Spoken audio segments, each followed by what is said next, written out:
O vídeo de hoje ele é muito pesado para mim, tá? E acredito que para muitos de vocês também. Crime contra a mulher em Manaus. Na verdade, envolve pessoas conhecidas, tá? Envolve a perícia do Amazonas. E eu lembrei desse caso essa semana, na semana da gravação. Fazia muito tempo que eu não lembrava dessa pessoa e veio na minha cabeça, que é uma perita criminal que fora morta pelo seu ex-marido. E o caso vem se arrastando na justiça até hoje. Mas ainda não vou contar com detalhes esse caso. Eu acredito que vale a pena falar sobre os crimes contra a mulher na cidade de Manaus. Nós sabemos que o Brasil como um todo tem essa realidade. Não vou aqui falar de questões da criminologia em si, né? Dados sobre a criminologia brasileira, mas vou me atentar à cidade de Manaus. Nos últimos 5 anos foram registrados em média de 32 assassinatos onde a vítima era do sexo feminino. Desses, em torno de 5 eram feminicídio. E a impunidade continua muito alta.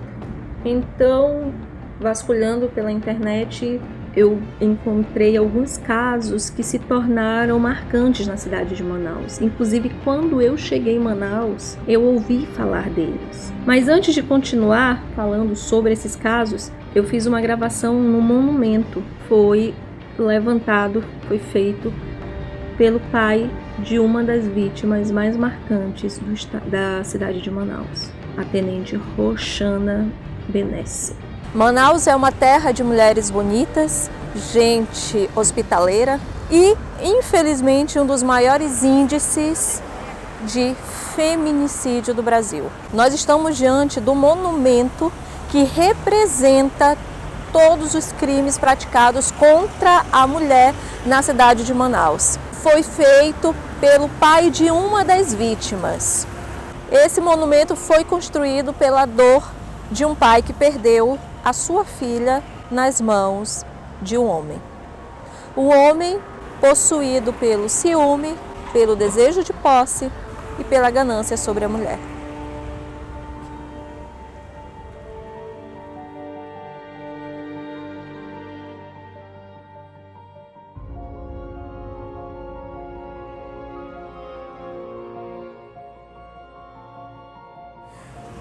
Esse monumento, aqui está a placa em homenagem à tenente Roxana Benesse, que é uma homenagem não somente a ela, mas a todas as mulheres e crianças vítimas de violência.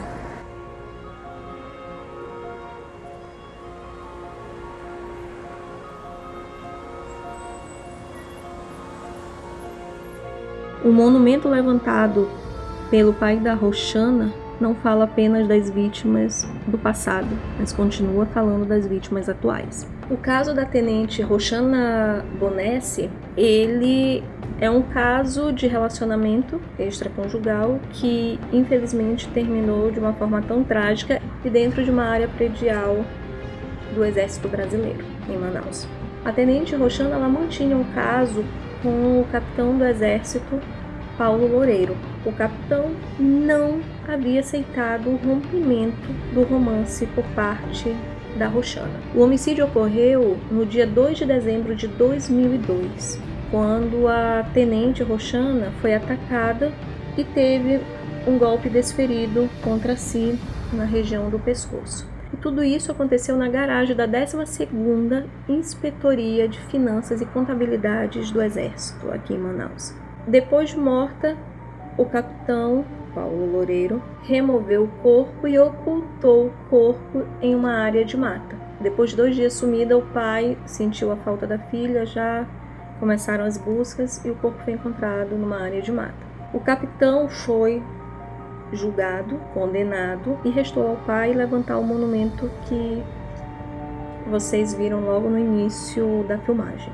E dentre os casos mais marcantes, nós temos um caso mais anterior ainda, na década de 90. foi uma estudante de 24 anos. Em 1992, Ana Adélia, que era uma estudante de jornalismo da Universidade Federal do Amazonas, foi assaltada, estuprada e morta pelo ex-policial militar Afonso Araújo, numa região que nós conhecemos aqui, chamamos de Praia da Ponta Negra, que é uma praia de rio. E o outro caso que marcou também bastante aconteceu depois do caso da Tenente Roxana e envolve a perita criminal Lorena Batista. Esse caso mexeu comigo e com outros peritos, porque aconteceu justamente na época do curso de formação do nosso concurso e envolvia uma pessoa que nós seríamos colegas de trabalho, que era a perita criminal Lorena Batista. Hoje o nosso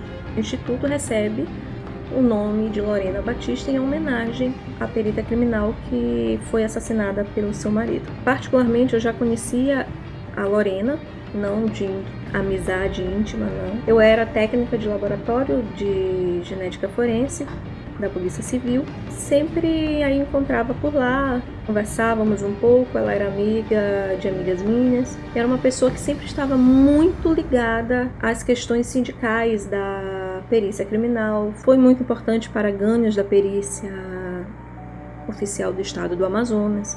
E o caso, ele vem se arrastando desde então. O crime contra a perita Lorena Batista aconteceu em junho de 2010. Ela teria ido à casa do ex-marido, junto com o filho, e ali os dois teriam tido uma briga.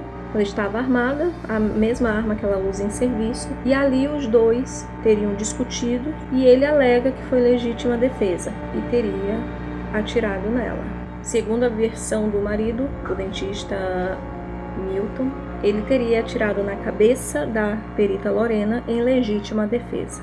Em 2014, ele foi absolvido por conta da versão alegada pela sua defesa. A acusação recorreu, chegou o caso ao STF, inclusive o ministro Toffoli, e desde então o caso tem se arrastado por 8 anos com recursos e a defesa tentando evitar que o dentista Milton vá ao tribunal de júri. O último recurso foi negado pelo STF, que o ministro Dias Toffoli, o relator, negou o agravo por parte da defesa e ele virá ao tribunal de júri, acredito eu que ainda esse ano. E será um caso muito interessante a ser analisado. Nós teremos 2 peritos judiciais muito fortes no Brasil, que é o Dr. Espíndola e o Molina. O Molina na defesa do dentista Milton e o Espíndola na acusação, junto com os advogados da família da Lorena. Não vou trazer ainda o caso, a visão pericial desse caso, tá? Então, assim, é mais para trazer o que vai acontecer e aguardar os próximos passos desse caso. E aí eu trago para vocês.